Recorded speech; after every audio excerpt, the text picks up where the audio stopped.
Fear, blame, conspiracy. Next on Global Pulse. How these international broadcasters are covering the ripple effect of the swine flu outbreak. Despite repeated assurances from health officials that the new flu strain was mainly spread by human contact, fear of pork gripped the world, as Russia Today and China's CCTV report. The Agriculture Ministry have imposed a ban on pork imports from Mexico and the 3 infected U.S. states. And there's been a complete ban on any raw meat being brought by travellers in their hand luggage from America. Even countries untouched by the flu took strong precautions. SABC questioned Egypt's move to slaughter pigs. And Egypt has ordered the mass culling of hundreds of thousands of pigs. This as precaution as swine flu nears the borders of the North African country. Experts say the culling of pigs in Egypt is unlikely to affect the spread of swine flu, but could help quell public panic. NHK English showed how farmers in Thailand protected their swine from humans. Thai companies operating large pig farms put measures into place on Monday. They are stepping up programs to monitor hygiene and say that any workers with flu-like symptoms will not be allowed to work in the farms. As nations ostracized Mexico, the epicenter of the outbreak, CNN found people rejecting the idea that their country was to blame. Not one person here believes that the virus originated in Mexico. Somebody got it in Canada and then gave it to somebody in the United States who brought it here. It's a fever from Asia that came here to this country. You know, all the drug problem is Mexico's fault. Everything is always There's one jalapeno which gets some old lady sick in Indiana. It's definitely Mexican. So, I mean, Mexico is the thing the U.S. always kicks around. Even Mexico found someone to blame, a U.S. pork processor, as France 24, CNN, and ABC reported.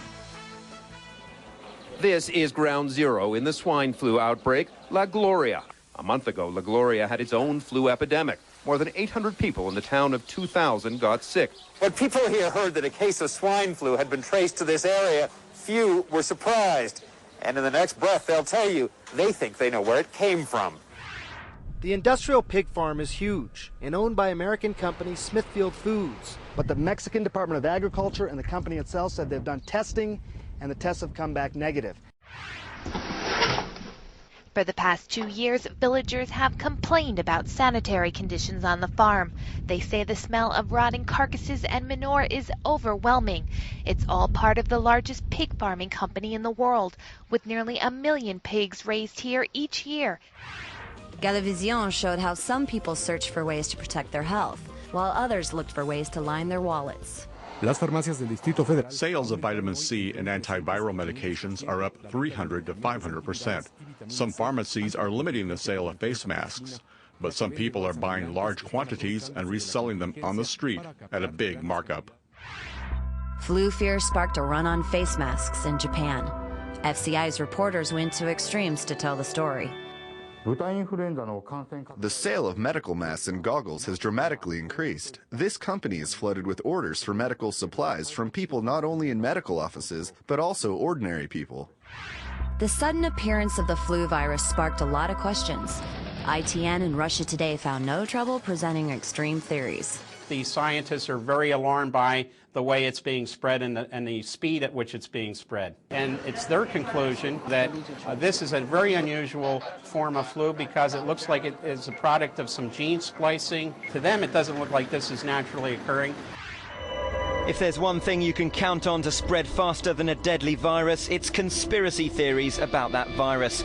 Infowars.com dubiously inform us that top globalists, including former Secretary of Defense Donald Rumsfeld, have financial interests in Tamiflu, the drug being stockpiled by governments across the world, and leave you to draw your own conclusions from that.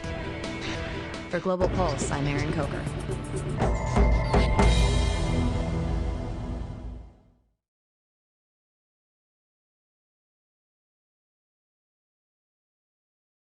This program is brought to you by Link TV for educational and non-commercial use only.